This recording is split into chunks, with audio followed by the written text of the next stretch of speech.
Jempol dimanapun Anda berada, berjumpa kembali di channel Sambal Pedas, pedas betul sambalnya. Assalamualaikum warahmatullahi wabarakatuh. Kali ini kita akan bahas tentang kasus jual beli jabatan di pemerintahan kota Tanjung Balai yang telah menyeret Wakil Ketua KPK, Lili Pintauli Siregar. Namun sebelum lanjut, jangan lupa tekan subscribe, jempol, komentar, dan bagikan. Jangan lupa tekan juga loncengnya agar channel ini terus berkembang. Sahabat jempol, Maki, Koordinator Masyarakat Anti Korupsi Indonesia, Bunyamin Saiman, menyoroti sikap tidak keterbukaan Komisi Pemberantasan Korupsi kepada publik dalam penanganan kasus dugaan korupsi jual beli jabatan di pemerintahan kota Tanjung Balai yang dirilis oleh media suara.com. Salah satu yang dikritik Bunyamin soal KPK tidak mengeluarkan hasil pemeriksaan ajudan Wakil Ketua KPK Lili Pintauli Siregar, Octavia Ditasari, sebagai saksi pada Senin tanggal 6 September tahun 2021 lalu. Dalam kasus itu, KPK memeriksa Octavia sebagai saksi untuk tersangka Sekretaris Daerah Tanjung Balai Yusmada. Sementara Lili sebelumnya telah dijatuhi sanksi pemotongan gaji karena terbukti bersalah oleh Dewas KPK terkait pelanggaran kode etik.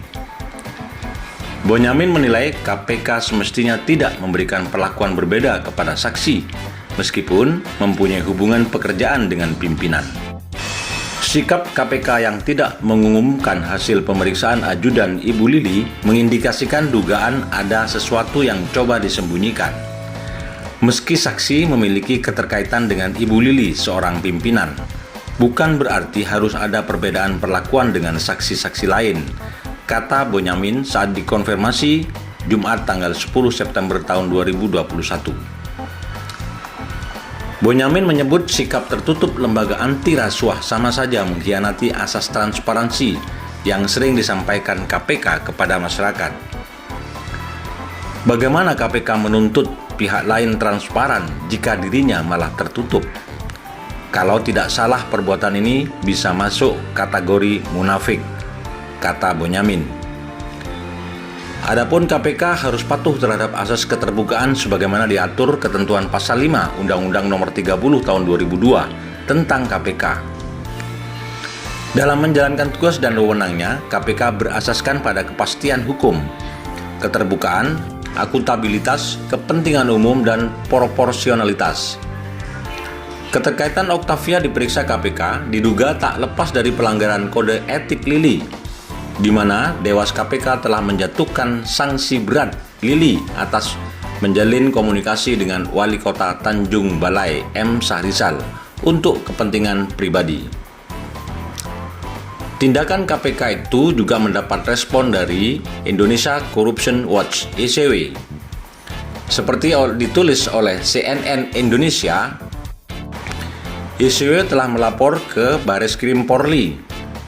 Namun, Badan Reserse Kriminal Bareskrim Polri tak melanjutkan surat aduan masyarakat yang dibuat oleh Indonesia Corruption Watch (ICW) terkait dengan pelanggaran Wakil Ketua Komisi Pemberantasan Korupsi KPK Lili Pintauli Siregar.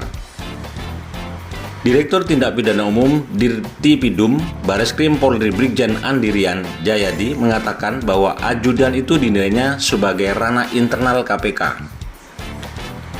Peristiwa yang disampaikan ICW dalam suratnya adalah domain KPK.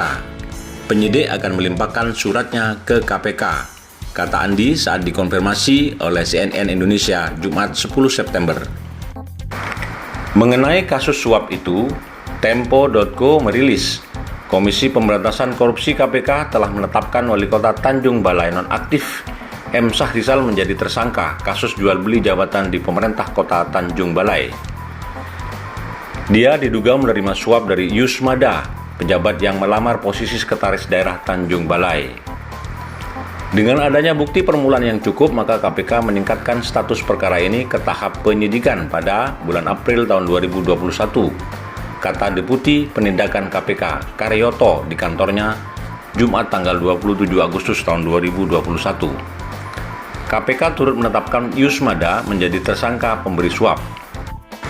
Karyoto mengatakan kasus suap ini bermula ketika Syahrizal menerbitkan surat seleksi terbuka untuk posisi sekda pada bulan Juni tahun 2019. Yusmada yang saat itu menjabat Kepala Dinas Perumahan Rakyat dan Kawasan Permukiman Kota Tanjung Balai masuk sebagai salah satu pelamar seleksi.